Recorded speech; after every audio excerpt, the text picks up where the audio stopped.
Olá, amigos e amigas da TV Câmara Itajaí. Começa agora mais um Câmara Aberta. Você sabe do que trata o direito administrativo? Já ouviu falar que esse ramo do direito tem origem no surgimento das organizações estatais? É sobre isso que vamos conversar hoje, porque acaba de sair a segunda edição, revista e ampliada, do livro Direito Administrativo. O autor é o professor universitário e servidor da Câmara de Vereadores de Itajaí, Thales Guedin Júnior.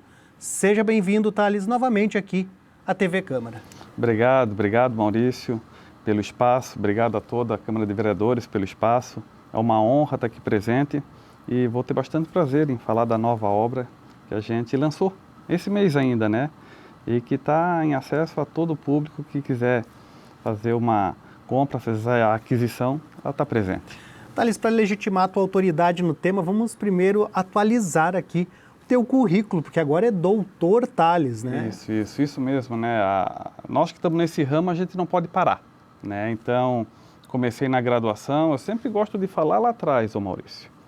Comecei 20 anos numa mecânica, o estudo modificou minha vida. E de lá para cá nunca mais parei. Então fui mecânico durante 20 anos, me formei em Direito, e aí fiz umas 6 ou 7 pós-graduações, fiz o meu mestrado, fiz o meu doutorado e hoje sou pós-doutor. Estou fazendo meu pós-doutorado aqui na Univale em Ciências Jurídicas, né? Então esse é o currículo mais atualizado que a gente tem, além das obras que estão sendo publicadas.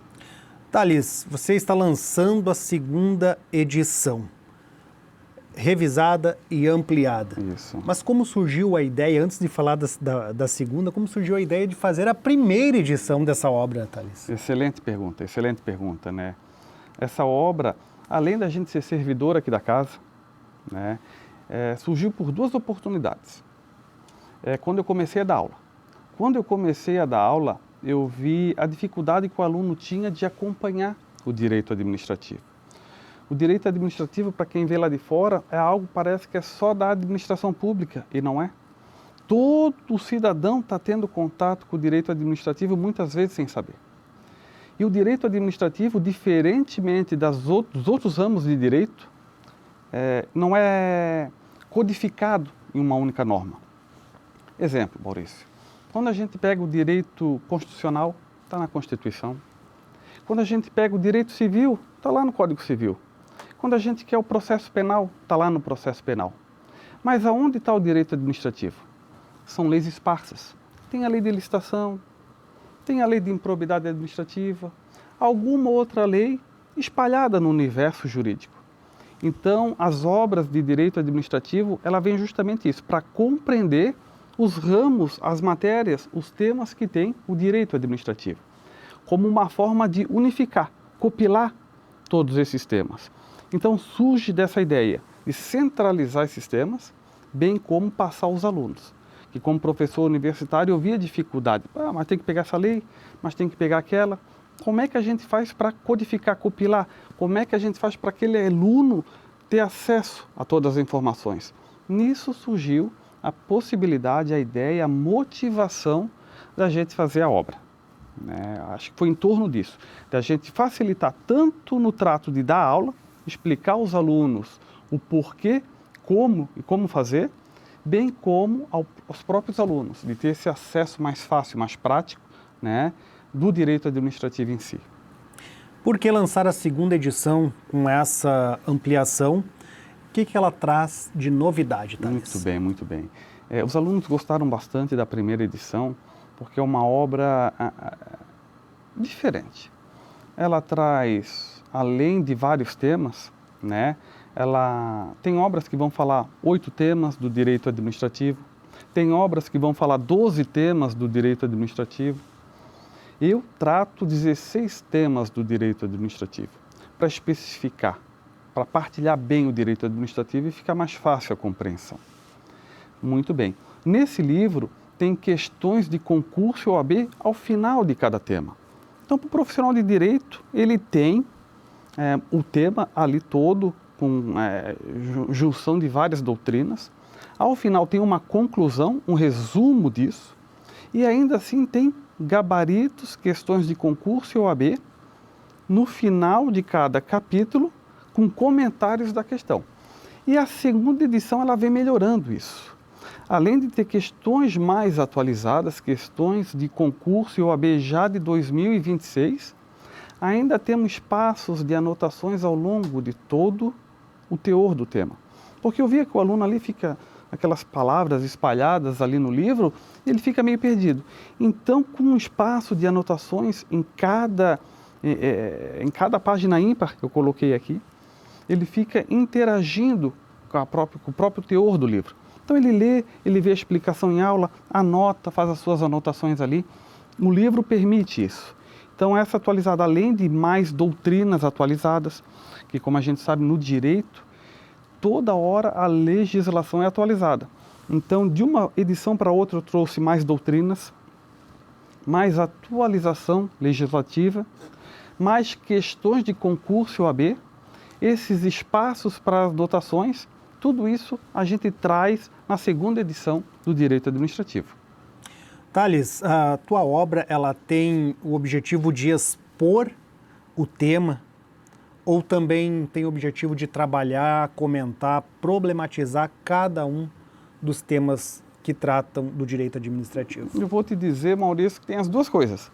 Uma de expor o tema, expor o que é de fato, expor ali os temas que estão envolvidos no direito administrativo, tanto para os operadores de direito, quanto para o cidadão comum lá fora, que ele pode ver. Eu costumava dar em outras entrevistas a importância do cidadão saber. Porque quanto mais o cidadão saber da existência desse direito, mais ele pode cobrar, mais ele pode criticar, mas ele pode estar nos órgãos públicos e fazer valer seu direito, né? Essa tem toda essa exposição. Mas no direito a gente sabe que não é um cálculo matemático. Nem tudo, 2 mais 2 são 4 no direito, né? Tem um jargão que o pessoal do direito sabe que tudo depende. Então, muitas das vezes tem essa problematização dentro da obra, quanto em vários ramos do direito. O porquê disso, como é que a gente resolve isso? Maurício, tu foi meu companheiro de mestrado e a gente sabe, no doutorado também tem esse aperfeiçoamento, que as dúvidas, elas nunca param, elas sempre surgem. E até a continuação do estudo dá essa tranquilidade para a gente, sabe? Não é necessário, não é que não é necessário, não tem como saber tudo. Porque existe esse progresso, tudo vai mudando. Então, os problemas, eles sempre surgem e muitas vezes a solução não é única. Tem várias soluções, tem que se trabalhar isso. Então, existe essa questão problema da própria obra, quanto tem essa questão de expor o direito administrativo, tanto para o cidadão, tanto para o operador de direito, quanto para os alunos universitários que estão estudando o tema, seja para concurso, seja para a OAB. Thales, o que falta para popularizar o direito administrativo, pelo menos conceitualmente, para que o cidadão saiba, porque é uma ferramenta de exercício da cidadania conhecer o direito administrativo, que é praticamente o que rege totalmente a administração pública. Thales. Muito bem, eu acho que, de fato, quando a gente iniciou a aula, eu vejo muito essa questão prática, sabe? Que os alunos se apaixonam. Eu também já fui um apaixonado. Eu vou ser bem sincero para ti, na faculdade, eu não gostava do direito administrativo. Não gostava. Gostei quando comecei a trabalhar aqui dentro, já são lá quase mais de 20 anos que eu estou aqui na Câmara. Já são 4 anos lecionando. Mas na minha época de aluno eu não gostava do direito administrativo. Há essa paixão pelo quê? Pelo direito civil, que é onde as pessoas veem mais o problema, o caso. É uma briga com o vizinho, é perdas e danos, é o regime de casamento, é questão de sucessão. Então, a gente consegue visualizar os problemas. No direito penal, eu era um apaixonado pelo direito penal. A gente vê noticiários, crimes, né? A gente vê uma série de consequências onde a gente se depara com essa realidade. No direito administrativo, as pessoas vivem sem saber. A gente vê burocracia. A gente vê burocracia, a gente vê problema, a gente vê coisa que não anda. Então, o direito administrativo, e eu gosto de falar do direito administrativo e o direito constitucional. São 2 temas de suma importância. Tanto é que aqui fazendo um parênteses, eu já volto ao tema, o direito administrativo e o direito constitucional, eles caem em concurso de segundo grau e vão cair em concurso para juiz federal. Vários temas não caem em concurso de segundo grau. E por que isso? Tamanha a importância que tem o direito administrativo e o direito constitucional. Porque eles são temas que caem desde provas de segundo grau até uma prova de juiz federal. Tamanha a importância. Aqui a gente vê a importância. E essa divulgação ela acontece porque ela tem que ter essa exposição maior. O cidadão ele tem que estar mais ligado nisso. A gente fala da organização da administração. A gente fala como é que funciona a administração direta e indireta. A gente fala dos entes de cooperação, terceiro setor. A gente fala dos poderes da administração. Sabendo os poderes da administração, o poder de polícia é um deles, como o cidadão sabe aonde o agente público pode chegar e pode não chegar.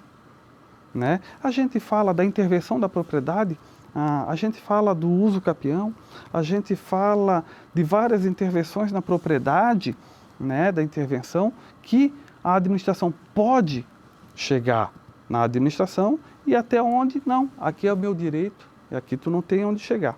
Sabe? Tem essas limitações. A gente fala da desapropriação. Como a desapropriação pode chegar, a administração tem como ter essa minha propriedade, né? Tem como ter essa minha propriedade, mas tem diante do direito coletivo, né? Da supremacia do interesse público. Então, alguns pontos que está ligado diretamente o cidadão comum do agente público. Então, essa disseminação que tem que ter o direito administrativo chegando na ponta do cidadão para que ele tenha conhecimento de como o agente público pode e deve agir na sua missão, né? A gente fala muito da responsabilidade civil do Estado. Será que o prefeito ou o governador teria que calçar aquela minha rua? Será que a enchente é culpa do prefeito, é culpa da natureza? Será até onde tem essa responsabilidade? Tudo isso o direito administrativo conta, nos traz com detalhes. Então vê aí já a importância. Se aquela chuva que alagou aquela rua, que entrou naquela casa, que destelhou aquela escola, será que é culpa do município? Será que é uma força da natureza? Até onde tem a responsabilidade? A partir do momento que o cidadão tem esse conhecimento, ele pode sim cobrar, né? Bom, nós vamos fazer um rápido intervalo, já voltamos com o segundo bloco do Câmara Aberta. Até mais!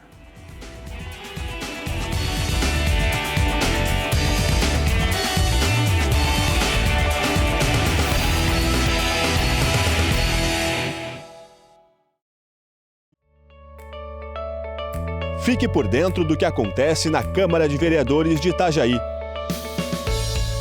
Inscreva-se em nosso canal do YouTube. Curta a página no Facebook. Siga o perfil no Spotify, no Instagram e também no X. Acompanhe todo o conteúdo do Poder Legislativo nas redes sociais. @Câmara Itajaí.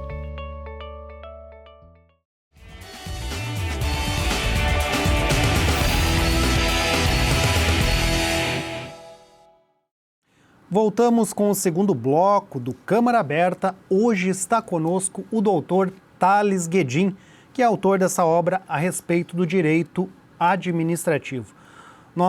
Thales, o direito administrativo ele chama muita atenção de quem atua no poder público, servidor público, no ambiente universitário, quem compra e vende para o setor público, quem utiliza-se ou trabalha com uma concessão pública.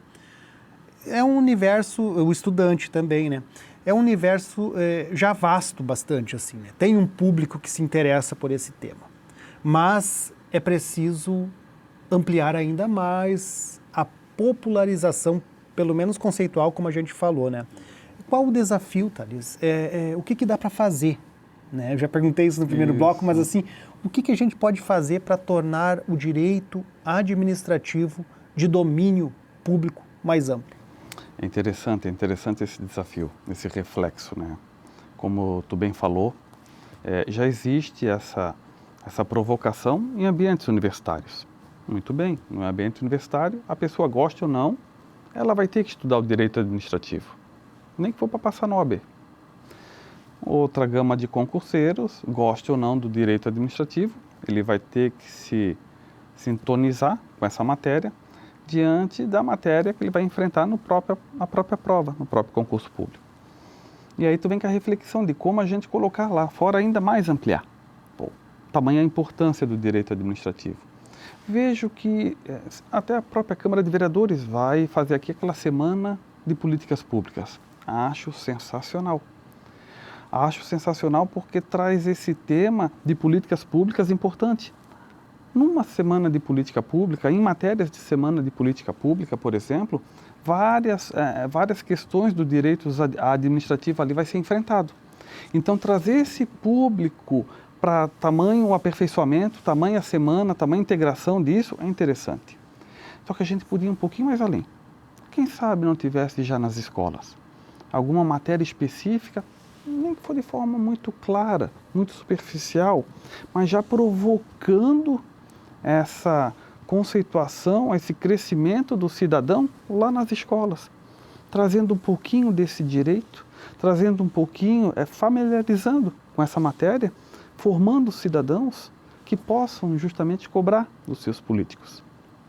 Ainda, a partir do momento que a gente já tivesse nas escolas algum tipo desse tipo de matéria, ali, onde já seriam formados agentes públicos, seriam agentes públicos muito mais eficazes, né? Diria porque ali vão formar, no mínimo, eleitores, mas também pode ter prefeitos, governadores, futuros presidentes, ali já nas escolas.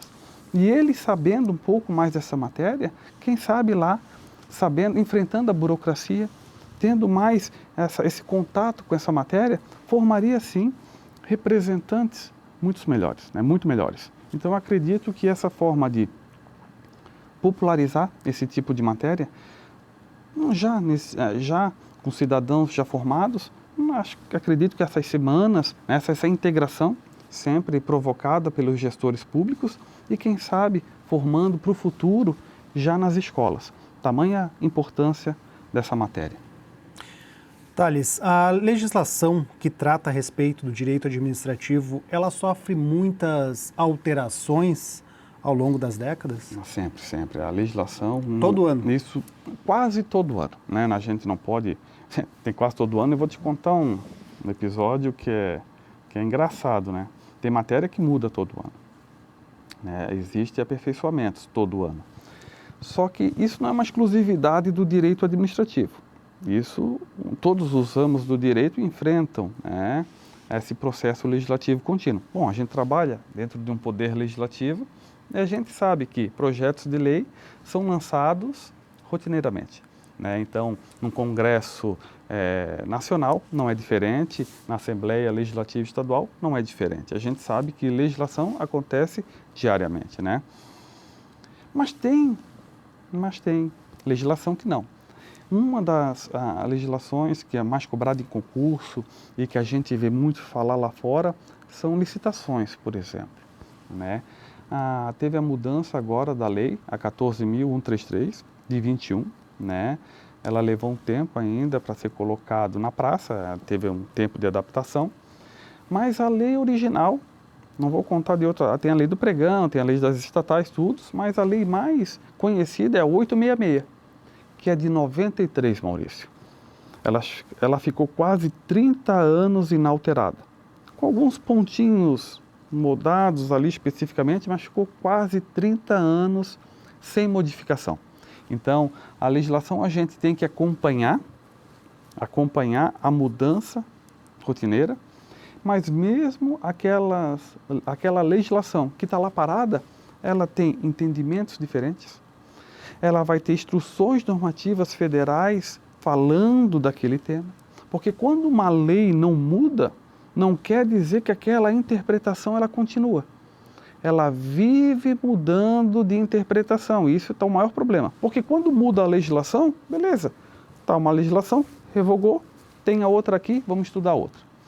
Mas quando tem uma lei que fica por muito tempo, julgados vão mudando, doutrinadores vão escrevendo diferente, e para o operador de direito ainda fica mais difícil, Por quê? Porque não basta só entender a lei.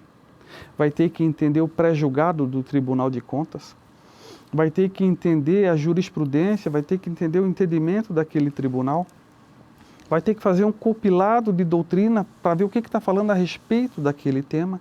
Veja a dificuldade, né, da legislação. Além de estar acompanhando a mudança, quando da não mudança, acompanhar os entendimentos que ressoam aquele universo, né? Então, são julgados do Tribunal de Contas, são julgados dos tribunais de justiça, né? São entendimentos de doutrinadores, tudo isso vai modificando para que se aplique muitas vezes em um parecer, em uma aula, em um concurso.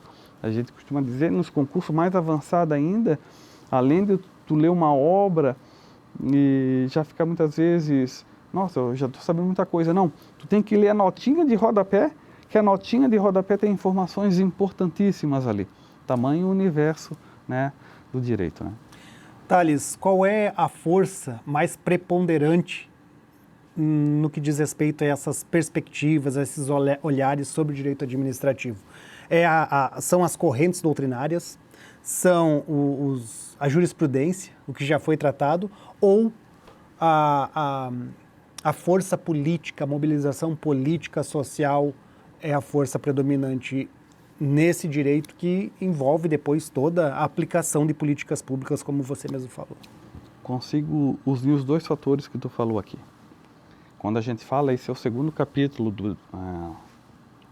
do direito administrativo, que a gente fala do regime jurídico. As fontes, a fonte é preponderante, a fonte principal do direito administrativo é a lei. A lei é a fonte principal, né? Depois a gente trata as outras fontes, como jurisprudência, como doutrina, como princípios. Os princípios são importantíssimos no direito administrativo. Eu costumo falar para meus alunos que todo ramo de direito tem a importância do direito, dos princípios. Ainda mais no ramo do direito administrativo, por ele não ser consolidado em uma única norma, os princípios regem por muitas vezes um parecer, um julgado de um juiz, um pré-julgado de um tribunal de contas, um princípio por si só fundamenta. E, por último, Maria Silva Zanella di Pietro, aqui eu já estou citando uma grande doutrinadora, ela, às vezes, ela fala de uma outra fonte do direito administrativo, que é o costume, né? Ela fala lá que é bem secundário, quase inexistente, é o termo que ela usa, quase inexistente, salvo engano, quase inexistente para o âmbito da administração pública. Eu concordo que também é um costume. Tu falou das fontes. Primeiro, lei. Depois temos doutrina, jurisprudência, princípios e temos o costume. O costume não é aquele, estou fazendo assim, está correto. Não. O costume, muitas vezes, diante de uma lacuna legislativa, diante de uma lacuna que existe para aquele caso, o costume de fazer aqueles atos mostrando boa-fé, mostrando que a administração, muitas vezes, enxuta, ela não consegue equalizar aquele problema. O costume, como critério de impessoalidade, acaba sendo fonte. E você traz uma outra provocação, Thales, mas é a força do povo, a força política? Sim. Porque a partir do momento que eu falo que a lei é a fonte principal do direito administrativo, essa força da sociedade, essa força política conjunta, elas podem fazer leis boas, leis que refletem a melhoria e o benefício do povo, da sociedade em si. Então, a partir do momento que esse movimento da sociedade, que essa força da sociedade, junto com uma força política, podem fazer leis que acabam sendo fonte principal do direito administrativo. Só um dado interessante, Maurício, isso foi tema de mestrado e doutorado, uma base, assim, 70% a 75% dos municípios, 70% a 75% dos municípios tem menos de 20 mil habitantes.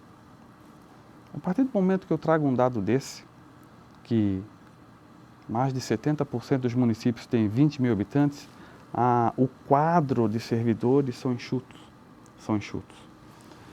são escassos. Eles não têm muitas condições de fazer algo regular e sempre. Por isso que até na minha primeira obra eu trato a licitação compartilhada. Então, aqui eu sempre trago essa dificuldade que as administrações públicas têm, muitas vezes de atender a própria população, de trabalhar compartilhadamente, mas isso aí seria um tema para a gente debater muito depois, trabalhar compartilhadamente para trazer mais benefício, trazer mais eficácia para o próprio cidadão. Tá? É um tema aí que a gente vai debater, eu gosto bastante mesmo. Thales, nós temos algumas práticas na administração pública que são feitas pelos agentes políticos que de repente podem gerar um passivo legal para alguma ação judicial.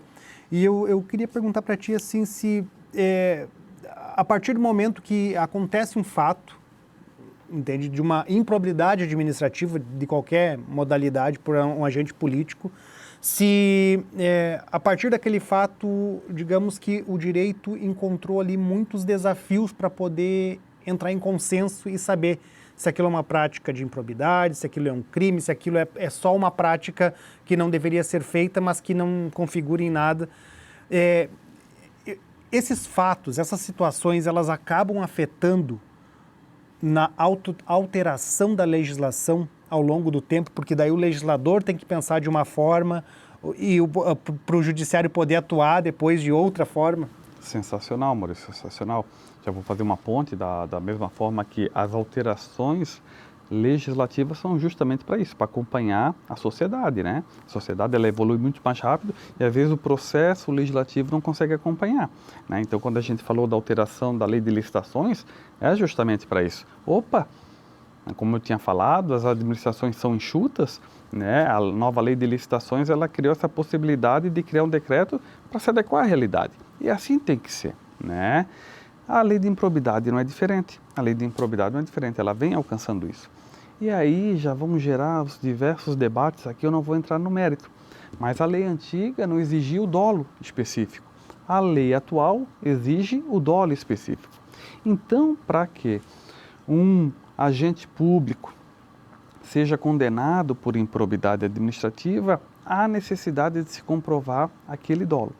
Eu acho interessante essa alteração, embora muitos vão discordar, porque de fato, muitas das vezes, uma boa intenção acaba acobertando aqueles que têm um exercício ruim. Lógico, tem muita gente que vai se aproveitar de uma situação que não era para se aproveitar, mas automaticamente tira o medo de muitos agentes públicos de boa fé. A partir do momento que eu não posso nem errar, para que eu vou evoluir? Não é verdade? Então, a partir do momento que, não, eu preciso ser um cara ruim, um cara de má índole, um cara de má fé. E aí sim, se eu tiver comprovado esse dolo específico, eu vou ser condenado por improbidade administrativa. Então, sim, essa evolução legislativa da improbidade administrativa também, ela vem no sentido de melhorar a situação para que julgados não ocorram de diversas formas. Mas lógico, né? Como eu disse, as situações elas vão aparecendo de uma maneira muito maior do que um processo legislativo. Então altera uma leizinha aqui, mas as situações todo dia acontecem de forma diferente. Acabam sim aparecendo julgados de diversas formas, né? Mas essa questão da evolução legislativa é para acompanhar a sociedade, era para tentar de fato, unificar um entendimento e deixar o cidadão, e tanto o agente público, mais consciente do que deve e não deve fazer, né? Bom, nós vamos fazer mais um rápido intervalo. Já voltamos com o terceiro e último bloco do Câmara Aberta. Até mais!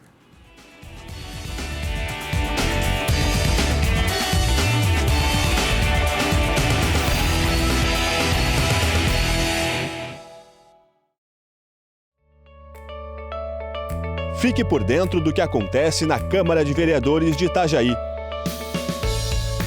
Inscreva-se em nosso canal do YouTube. Curta a página no Facebook. Siga o perfil no Spotify, no Instagram e também no X. Acompanhe todo o conteúdo do Poder Legislativo nas redes sociais. @Câmara Itajaí.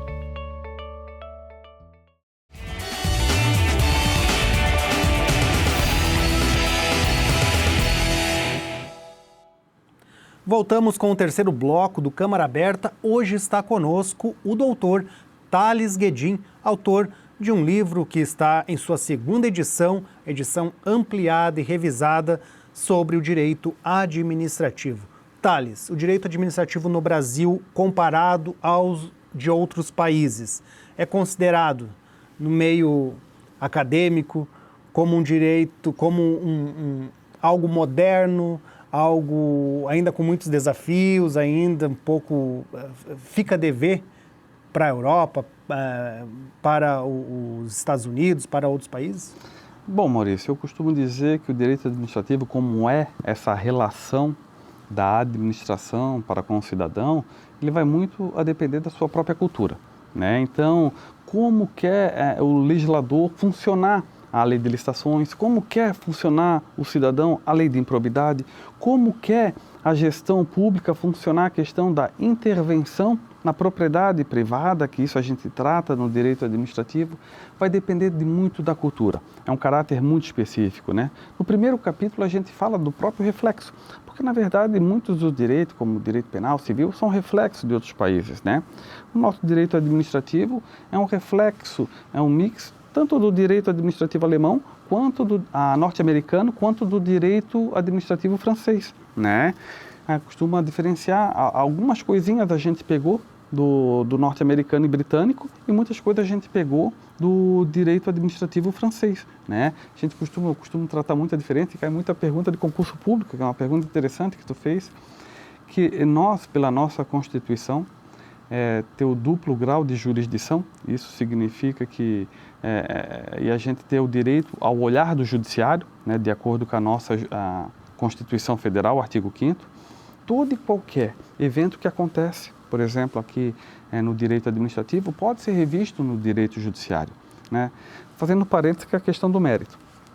Já no direito administrativo francês, tudo que ocorre lá transita em julgado no direito administrativo francês. Deixa eu só fazer um parênteses aqui. Então, tu como servidor, sofreu um PAD, por exemplo, um processo administrativo disciplinar, e resultou a tua demissão. Nós, como direito norte-americano, a gente pode levar esse caso ao judiciário para que ele reveja os pontos legais que eles podem atuar. Muito bem. Já no direito administrativo francês, se resultar num PAD, um servidor lá, né, a questão da demissão, ele não pode levar no judiciário, porque termina o processo administrativo, termina lá mesmo no ambiente administrativo. Então, eu costumo dizer que o direito administrativo vai funcionar de acordo com muita cultura, a cultura de cada local. Nós temos esse reflexo do direito norte-americano e britânico também, mas também tem algumas coisinhas pegou bem também da questão do direito administrativo francês, né? Então pega esses dois mix e a gente acaba adaptando a nossa cultura, a nossa realidade local. Thales, você falou do primeiro capítulo. Como é que estão divididos e organizados os demais capítulos da obra? São quantos capítulos? São 16 capítulos e cada um deles eu fiz esses 16 capítulos justamente, eu volto a repetir, volto a reprisar sempre a questão da aula, né? Eu dou 2 semestres de Direito Administrativo, dou o Direito Administrativo 1 e 2, e por conta disso eu fiz questão de dividir bem, e para ficar muito pedagógico, né? 8 no primeiro semestre, 8 no segundo semestre. Então vai lá, no primeiro semestre a gente dá a introdução do Direito Administrativo, e aqui eu trago uma questão que é só a nossa obra tem, porque foi um tema do doutorado. Eu trago a origem do direito administrativo desde a transnacionalidade, que é justamente um tema central aqui do nosso PPCJ, né, do nosso doutorado aqui, né? Então depois a gente vai para o regime jurídico, depois a gente trabalha a organização da administração, aonde está encaixado a Câmara de Vereadores, aonde está encaixado a prefeitura, o município aqui, aonde está encaixado o SEMASA, aonde está encaixado as fundações. Então, aonde está encaixado toda essa organização da administração? E aí o aluno acaba entendendo que cai a Petrobras, que cai a Celesc, onde cai os Correios, tudo isso, aí eles começam a perceber o contato que a gente tem a partir do momento que sabe como funciona a organização da administração. A gente traz o terceiro setor, a gente traz os poderes administrativos, a gente traz os atos administrativos, licitações e contratos. E por aí vai. Aí vai a intervenção da propriedade, aí vai a responsabilidade civil do Estado, aí vai a improbidade administrativa, aí vai o controle da administração, porque a gente fala da administração, muito bem, a gente falou da administração para com os cidadãos. Mas quem controla a administração? Tem algum controle sobre a administração? É aí que também a gente traz na nossa obra. O processo administrativo em si é mais ou menos os capítulos que tem na obra, né? Thales, eu quero falar com você a respeito de outra obra de sua autoria, que você já gravou conosco aqui na TV Câmara, mas é bom a gente destacar um pouco, porque exatamente a tua experiência como servidor da Câmara há quanto tempo? 22 anos, se eu não me engano. Diretamente atuando na Procuradoria da Casa. Isso, eu fui assessor uma vez, aí passei no concurso e de lá para cá trabalhei na licitação e de lá para cá fui na Procuradoria. O maior tempo é na Procuradoria, hoje efetivo da Procuradoria, né? E agora com o trabalho acadêmico, quanto tempo está na academia dando aula, fazendo a pesquisa? Eu estudo, Maurício, tu sabe, não para. Depois que a gente entrou na escola, não saímos mais, né? Até hoje, estou com 46 anos. Entrei na escola com 5, estou com 46, então são 41 anos estudando e 4 anos lecionando. Importante destacar e reforçar sempre a questão do teu currículo, porque essas obras são fruto de toda essa experiência que ajudam também a todos os servidores públicos a ter um olhar um pouco mais responsável sobre aquilo que pode e sobre aquilo que não pode na administração pública, Thales. Outra obra de sua autoria é Licitação Compartilhada Sustentável, uma tecnologia social para superar as adversidades das licitações sustentáveis. Este livro aqui. Thales, depois de quanto tempo que você já lançou essa obra, existe realmente a licitação sustentável? Existe, Maurício, existe, está caminhando ainda, mas existe. Se tu perguntar para mim, ela existe, né? É um passo que está sendo dado, não só como princípio, mas como apelo, né? É uma política pública dentro de um regime jurídico, né? É porque hoje não é escolha, tem que se priorizar a questão da sustentabilidade dentro de uma licitação, né? E se não tiver, tem que justificar por quê.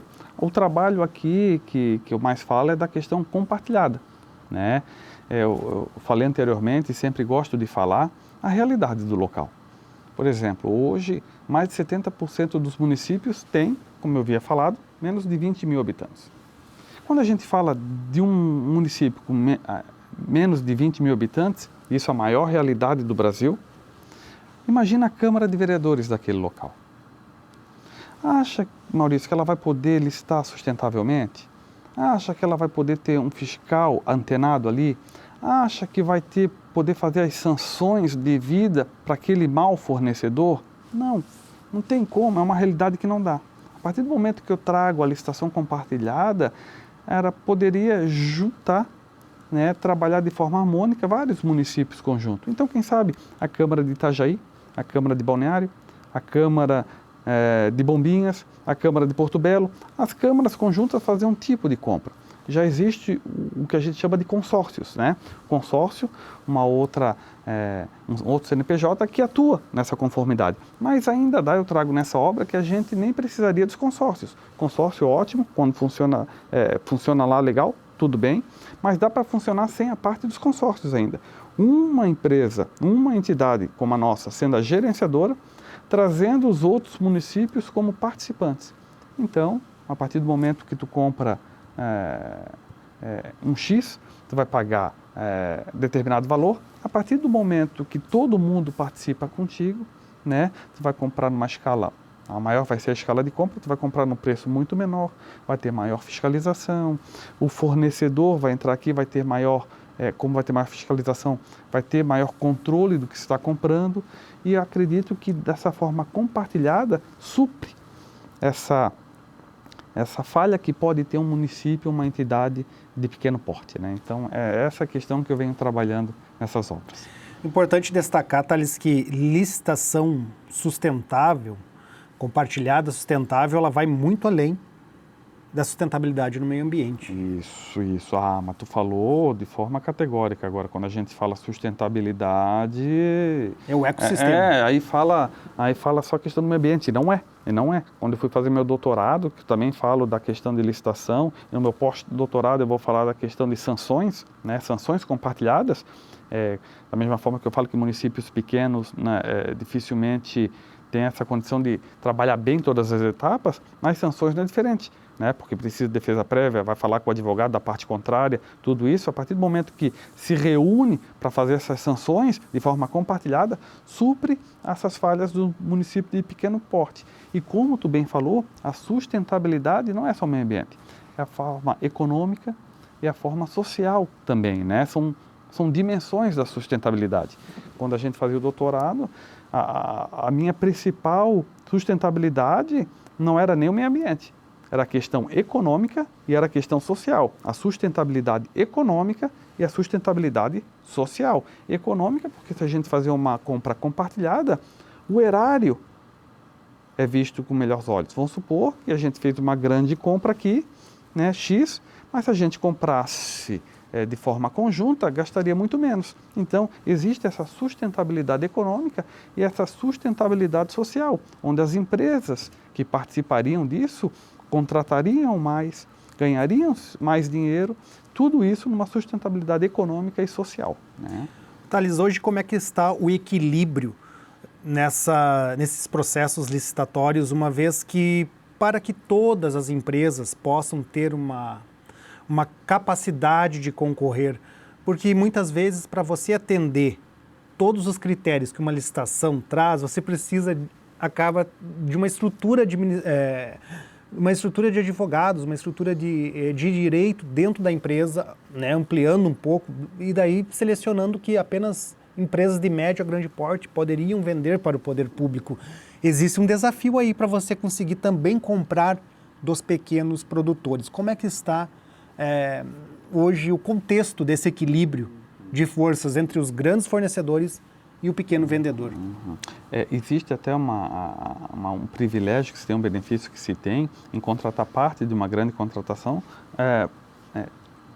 verificar ali mesmo a questão da empresa pequena, de pequeno porte, sabe? Então existe essa questão de empresas de pequeno porte ser privilegiadas, ter um certo benefício, né, na lei de licitações, isso tem, né?